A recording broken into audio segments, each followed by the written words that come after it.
This video contains very dark content such as gore and sexual assault, so if you are easily triggered by such things, I recommend you not watching this video, and viewer discretion is advised. This is purely for educational content, and it's just my opinion on my favorite games, so yep, again, viewer discretion is advised.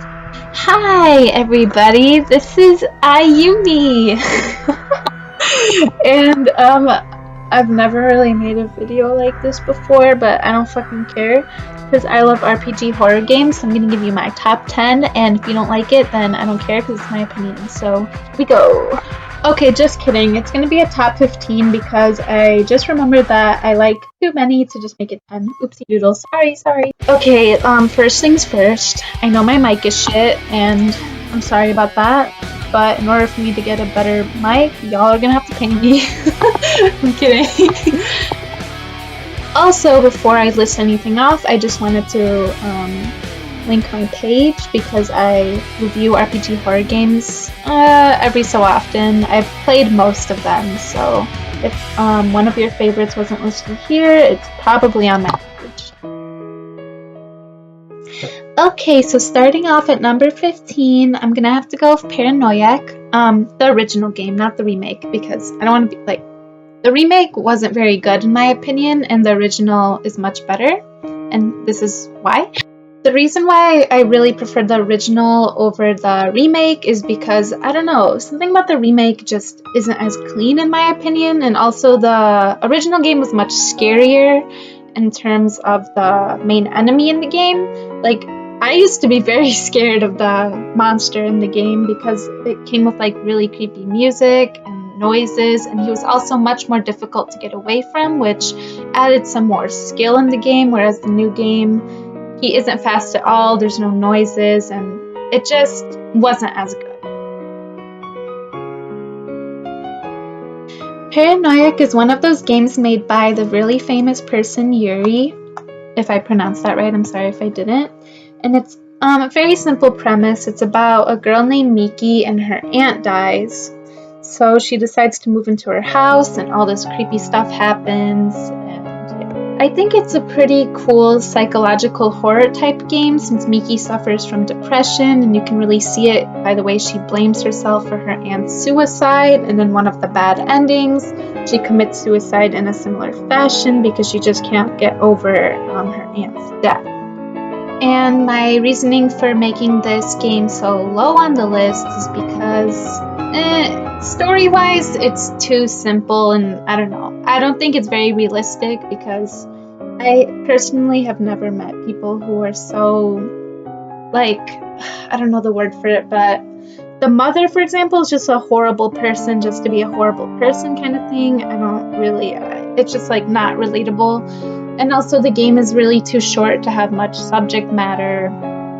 So it's mostly just something you want to play if you want to get scared, in my opinion. It's nothing you'll really remember, but it's a good enough game to be on this list, if that makes sense. It's by no means a bad game. I just think if it had more content and more things to do, because the problem with Youre, like, I love her games, like another one of her games is on my list, but she has the problem with making things very repetitive, and it just gets boring a little bit.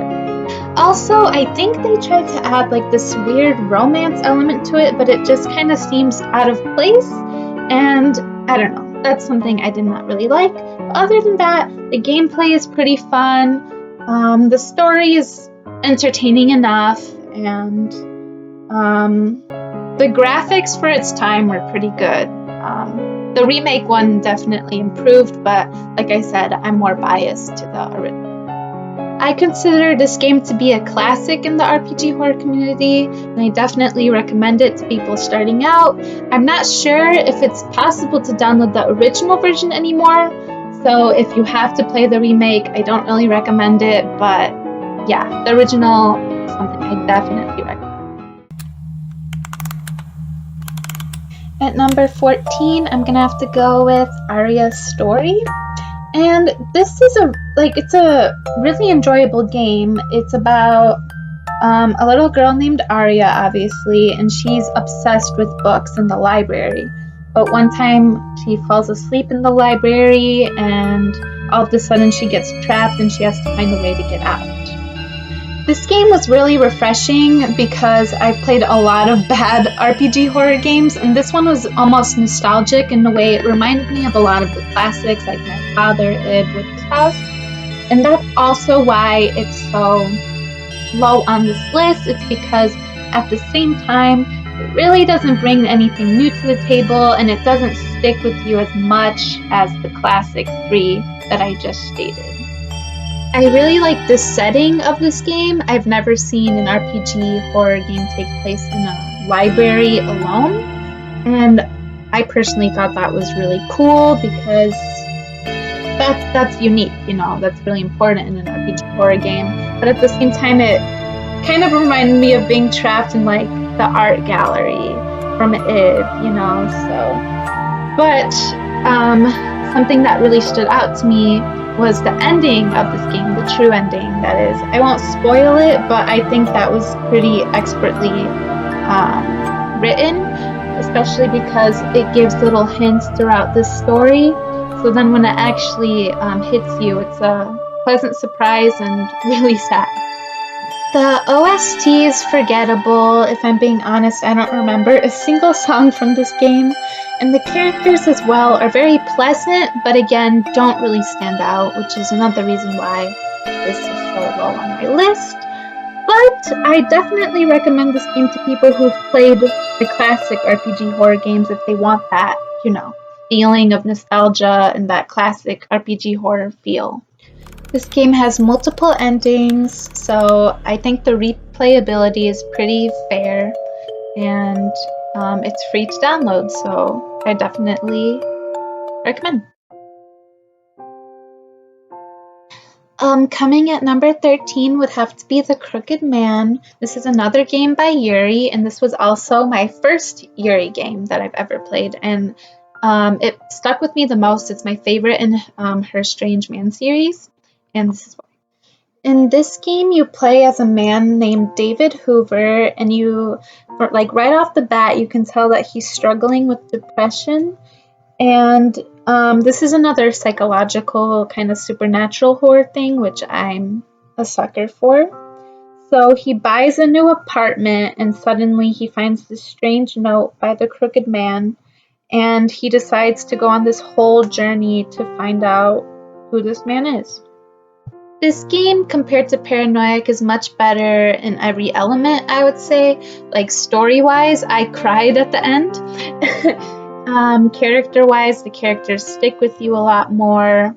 But another problem with this game is how repetitive it is. The problem is you go to a new location, you solve all the problems, deal with the Crooked Man, go to a new location, do the same thing, and you do this around 3 times. So it becomes kind of repetitive, like I just said, and annoying, and kind of gets old. But once you push past through all of that, the story really is worth it, and I think it's a really beautiful game.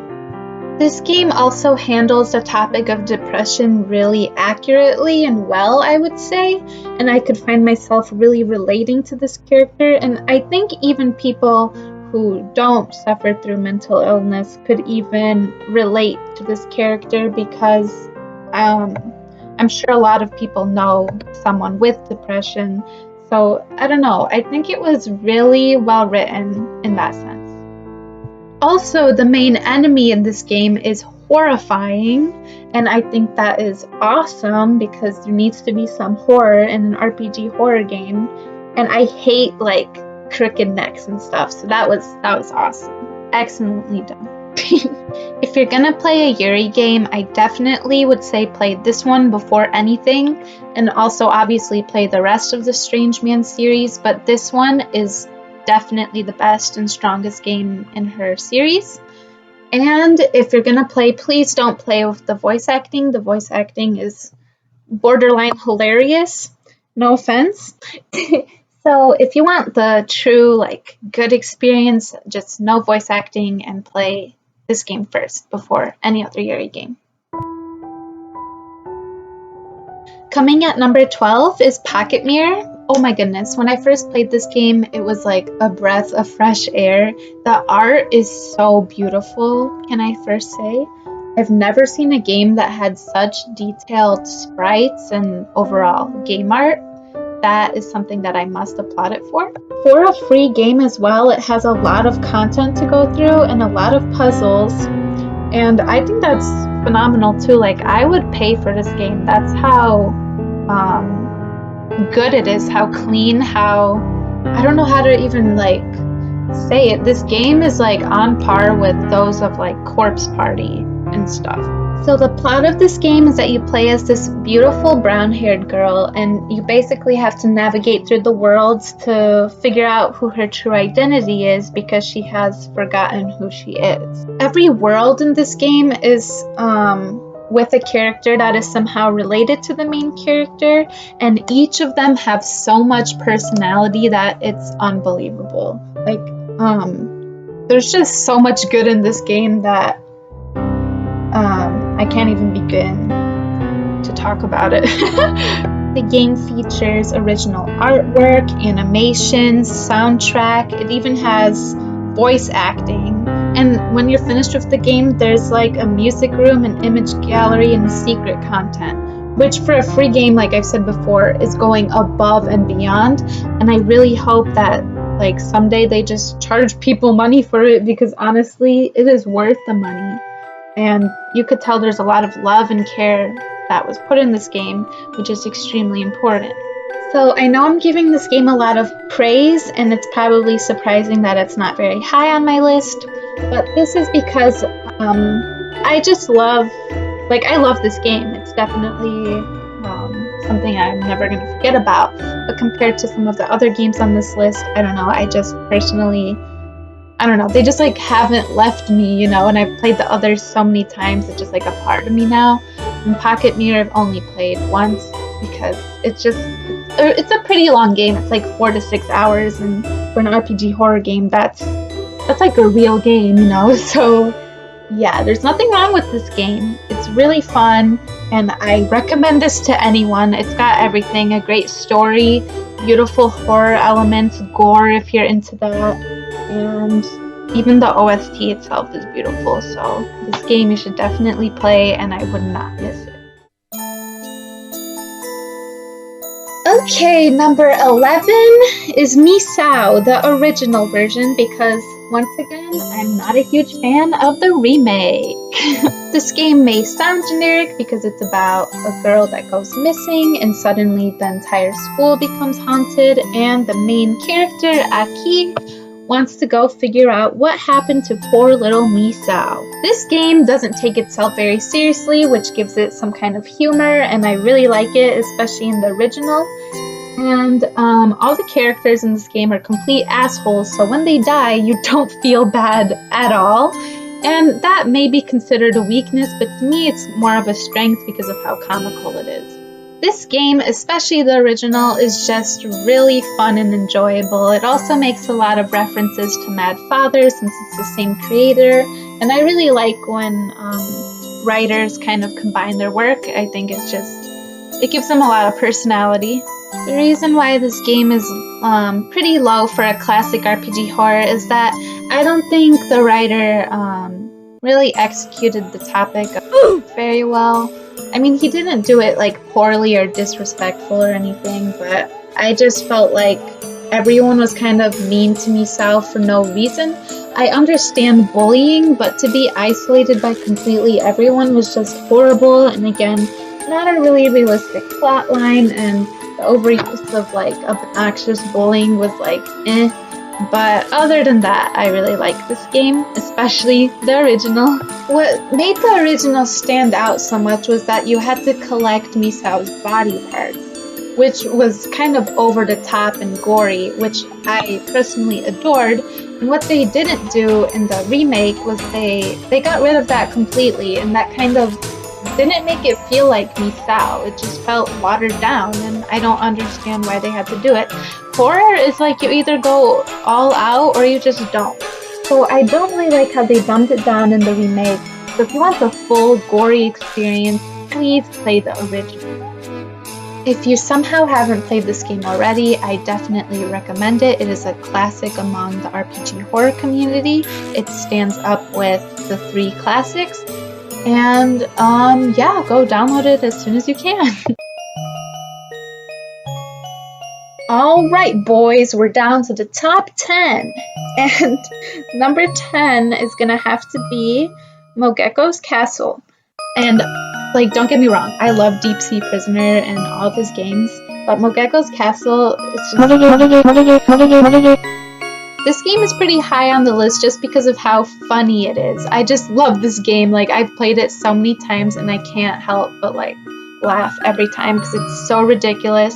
It doesn't take itself seriously at all. It's basically just a huge gore fest, and it's just super fun. It's not very scary, but the plot line and everything and all the Geckos, it's too funny to pass up. I just can't. This game is about a little high school girl named Yanaka, I don't even know how to fucking say her name, but she basically wants to go see her brother, but then she falls asleep on the train and goes into this crazy Geckos castle, and all this bizarre stuff happens, and she starts to doubt if she ever wants to go home at all, or if she can.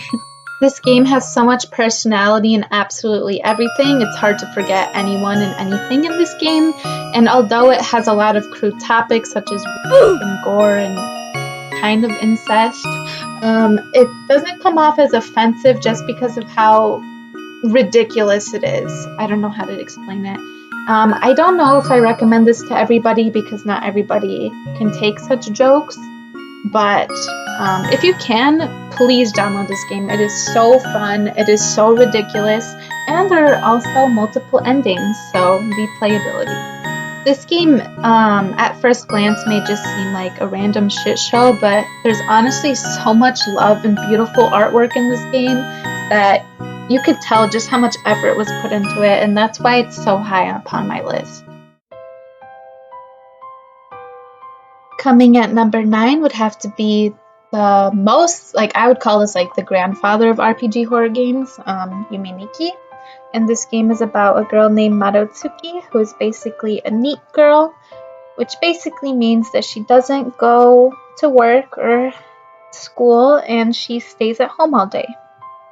This game has a very unique plotline of having to play inside of her dreams, which she encounters very disturbing things and peaceful things as well. It's very colorful, very like expansive. It's there's like so much to do in this game. It's crazy. There's also no dialogue in this game, so you kind of just become one with the character. The worlds are so beautiful and fast, and you also have to collect all these little effects to progress along the game. Although there's no dialogue in this game, there's a very deep underlying tone Jesus Christ, of depression, which she seems to be struggling with since dreams are her way of escapism. Although it may seem there isn't really a direct story for this game or ending, actually when you collect all the different effects, the true ending of the game is revealed, and it's honestly so heartbreaking. The ending alone is what made me really connect to the character in the game, because it seems like it's out of nowhere, but once you piece everything together, you really start to feel bad for this girl, and you wish that you yourself as the character could have helped her out in some way. It just goes to show how you could write a beautiful story about mental illness without even having to say a single word. And I think about this game sometimes to this day, and I've downloaded some of the OST because it's haunting. And I'm not sure if I recommend this game to everyone because it's honestly very hard. It's hard to find all the effects, so the ending may take you a while. And also, it could kind of seem boring at times because there's so much space in the game that sometimes you're just not even sure what to do.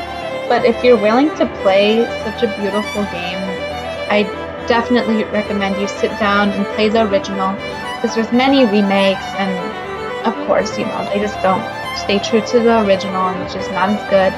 And there's also a lot of like fan-made games of this game because it's just that good, and you should definitely play it. Number 8 would have to be one of the 3 classics, Mad Father. The original again. There's nothing, the remake in this circumstance isn't bad, it's just the original art style was somehow better than the paid version. That's my only problem with the remake, but gameplay-wise, it's exactly the same. But I'm going to be talking about the original at number 8. So this game is about a little girl named Aya Jeevis, and her father is a mad scientist. And one night on her mother's death anniversary, the entire mansion that she lives in becomes haunted by spirits of the people the father killed. So Aya tries to protect her father, but then the mad truth is revealed. This game was also made by the same person who made Misao, except this game takes itself a lot more seriously and is in fact a lot better than Misao. The story itself may seem a little generic, but it's honestly really fun and brings a lot to the table, including this button mashing scenes where a monster grabs you and you have to click as fast as you can to escape. I thought that was really cool. There's also some minimal voice acting. Character designs are really pretty, honestly. You could tell there was a lot of care and love put into them. And in general, this game stays true as a classic and always will. It also introduces the fact where you have to collect all of the gems to get the true ending, which honestly makes it like a cool scavenger hunt of finding all the gems, and some are hidden in like unique places, which is cool. It's also kind of frustrating because if you're just playing to play, then you can't get the true end, and it's like meh. And also another thing that I like about this game is that the true ending isn't even a good ending, which is pretty unique in stories because usually in most books or tales or whatever, it's always a good ending. So this was rather unique for its time. I definitely recommend this game. You could honestly play the paid version because like I said, the game is exactly the same. They didn't dumb it down or anything. But the art style sprites look a little off in the new version, I would say. So if you want a more clean look, and obviously if you don't want to spend money, the free version is still available and running to this day. Number 7 is Angels of Death.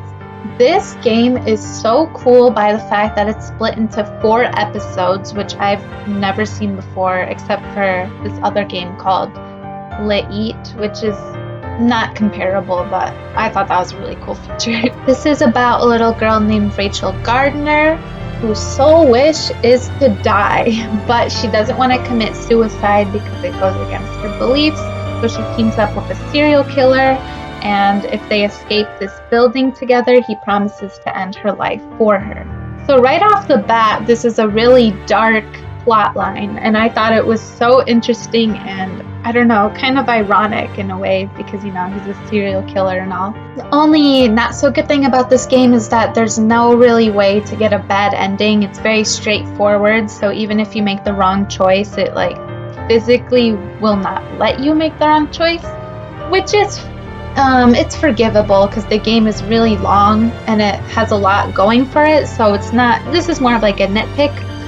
And also it's very hard to die in this game, so if you want something that's simple and just go right through it and more story-based rather than gameplay-based, then this game is definitely for you. The characters in this game also have so much personality, even like their designs alone like screams personality.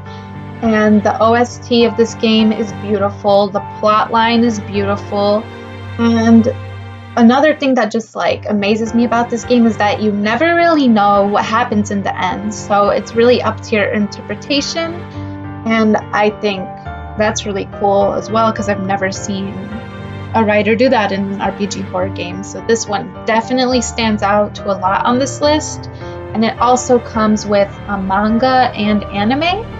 The anime is actually really good. It's really close to the game, which is surprising because Of course, party anime is fucking trash.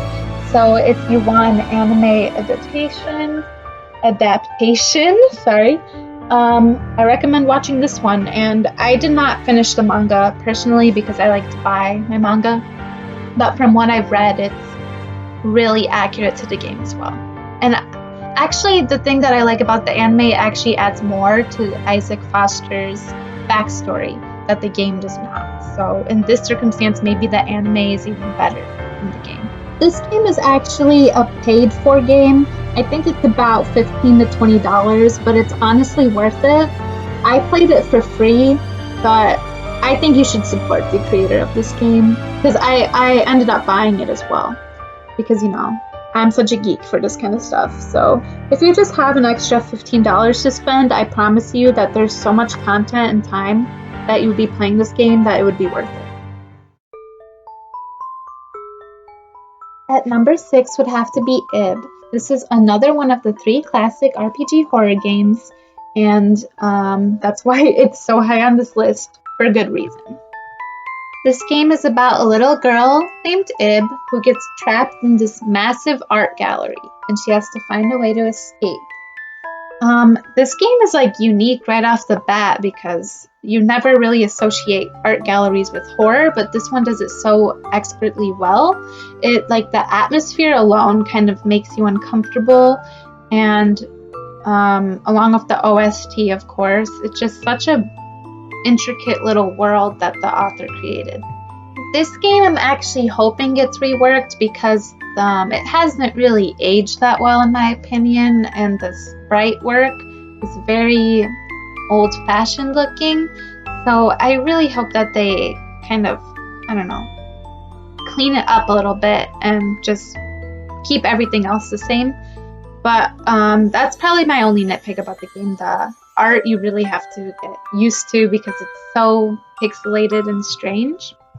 In this game, you go through various parts of the gallery, eventually meeting Gary and Mary.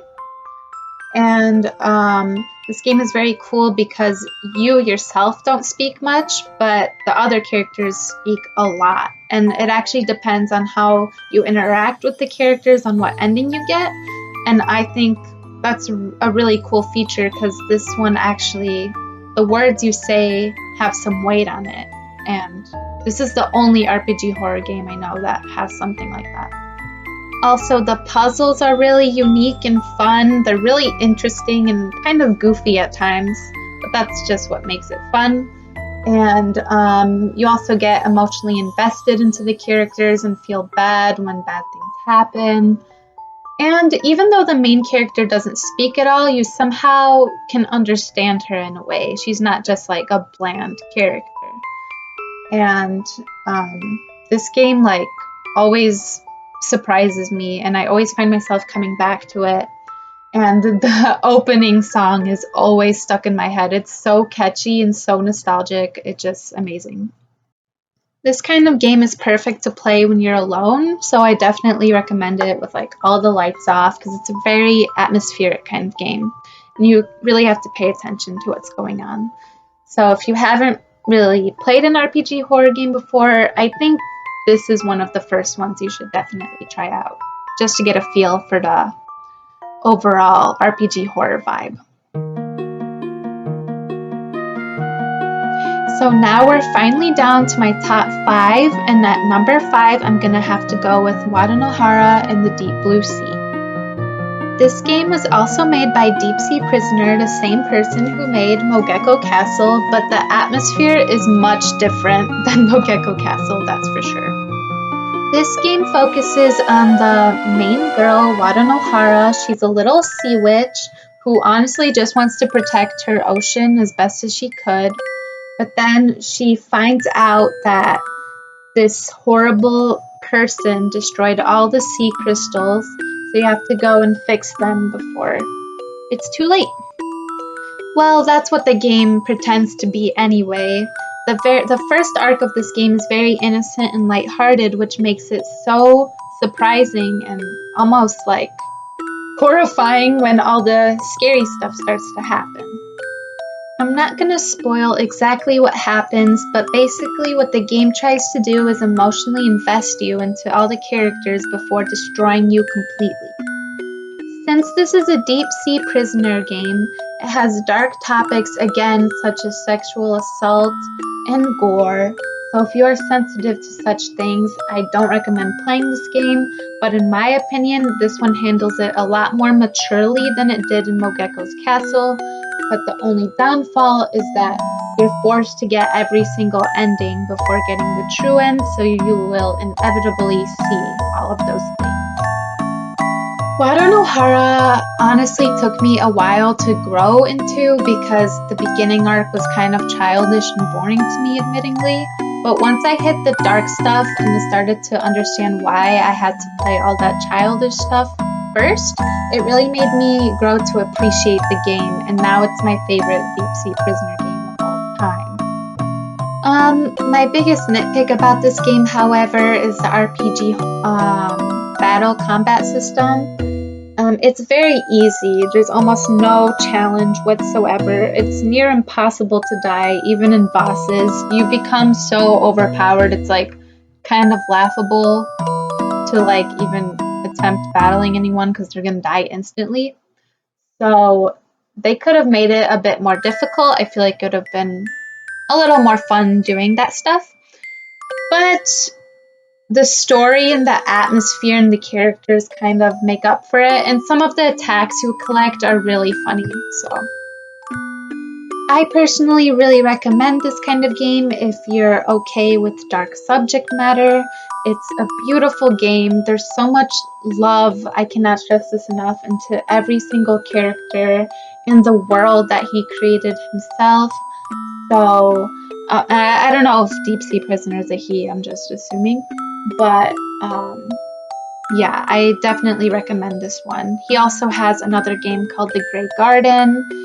It's not on this list because it's personally my least favorite, but that one is also pretty good and you should give it a try as well.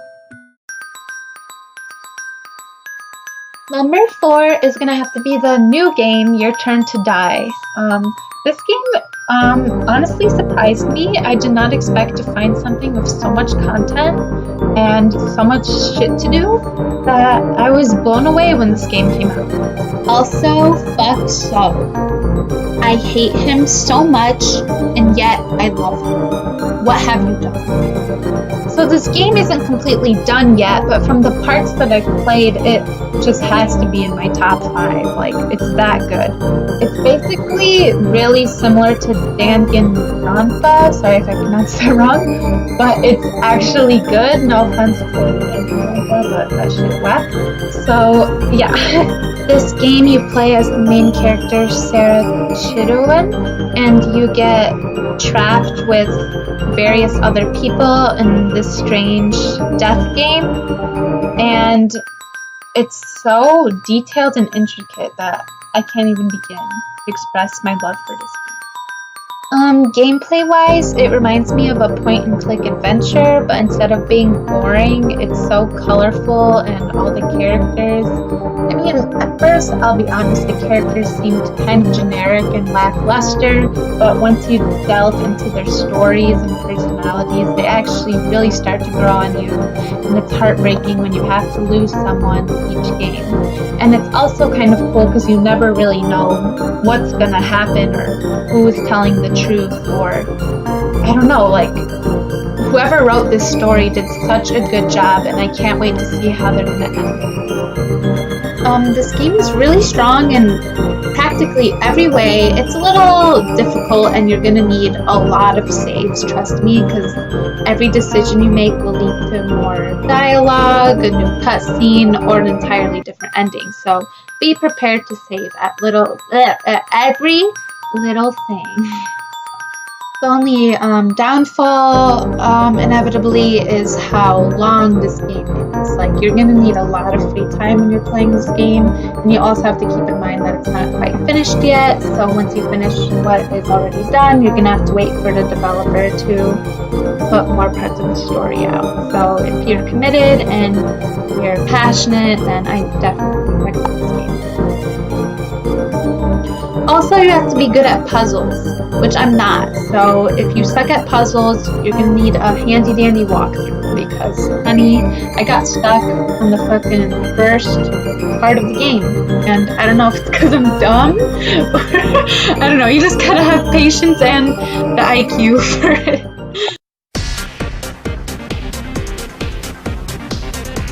Okay, so now we're down to the top 3. So number 3 is definitely gonna have to be Corpse Party. This game has stuck with me since I was 14 years old, so it's been like 5 years now. And actually my name Ayumi comes from one of the characters from this game. So, phenomenal, as always. This game is fully voice acted, has a long, detailed story, fun gameplay, and you guessed it, homosexual. The OST in this game is phenomenal. Like, I know everyone's dying right now, but goddamn, I'm gonna start fucking dancing.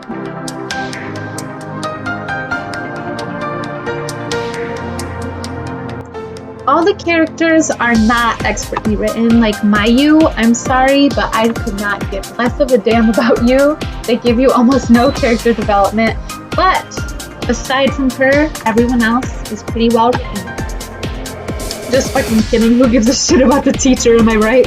And most importantly, one of the lead protagonists, Ayumi Shinozaki, is a dumb fucking bitch. So you may be asking me, is Corpse Party a good game? Absolutely not, but it's in my top 3 because I love it for so many reasons, especially Blood Covered. All the other games, fine. Complete horseshit, don't play them, but Blood Covered has a special place in my heart. Why? Because it's fun, there's death everywhere, like, fuck, there's so much death. The storyline is pretty, like, I got super into it, like, I ended up doing the charm in real life, that's how fucking good I was. Also, the villain has actual motive, it's not just there to kill everyone, she actually has, like, a really sad backstory, and you kind of sympathize with her, she's just not heartless for no reason. There's an actual mystery to unfold, which is pretty rare because usually these kinds of games are really predictable, but this one was actually really unique and interesting. Also, I'm kidding, this game isn't bad, it's actually really good and you should play it if you haven't already, but I wasn't lying about the other games not being so good. Corpse Party Blood Covered is definitely the king of Corpse Party games in my opinion. It has the classic RPG horror feel, like gameplay, puzzle-wise, and everything. And the story itself is just the strongest in that one. There's also an anime and manga for this game, but like I said before, the anime is complete garbage and totally shits on Corpse Party. Like, please don't watch it. Everything about it is horrible, from the art style to the story to everything. They completely messed it up. But the manga is actually better than the game. They add a lot more backstory, and it's a lot, I don't know, detailed, I guess. So if you're a huge Corpse Party fan like me, I definitely recommend the manga and Blood Covered. The other ones, not so much. The problem with Book of Shadows is that it looks more like a visual novel, and although the story itself is okay, when I'm trying to play an RPG horror game, I kind of want the gameplay with it. And then Blood Covered is just a complete abomination, and we don't talk about it. And Dead Patient just doesn't exist in my eyes. Bruh, I meant Blood Patient, sorry. Wait, was it Blood Patient? What?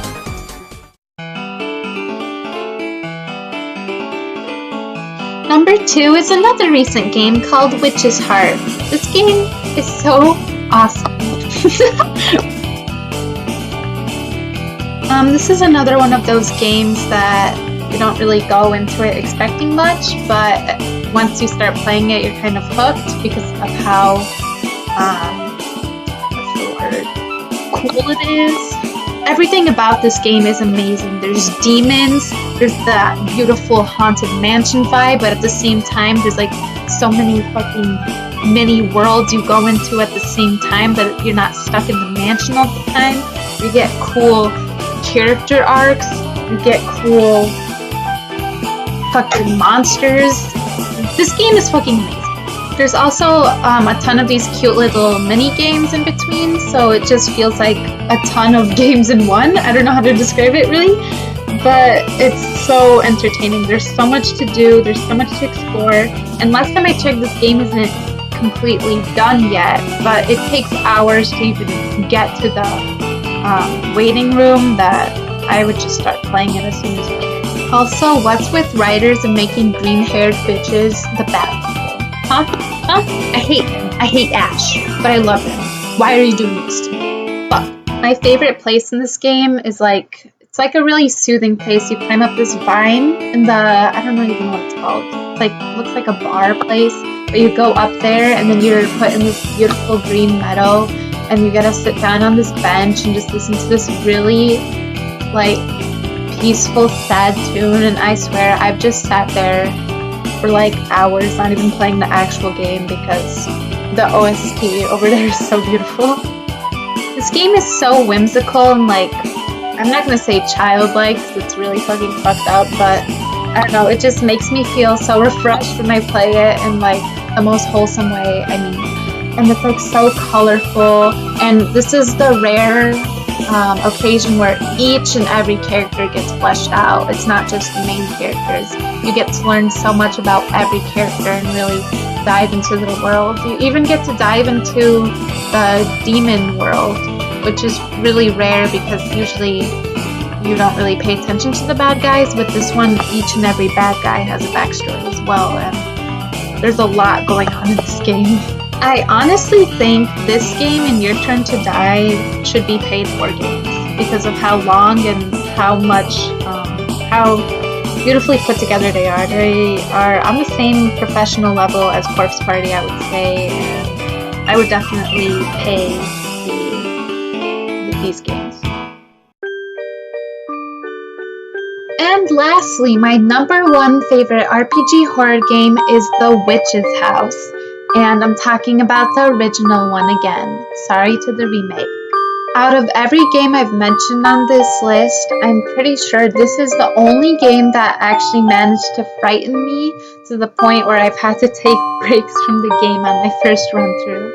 This game is very short, but in that short amount of time, I just got so invested, and I've played this game about like, I think 15 or 20 times by now, and I just don't get tired of it.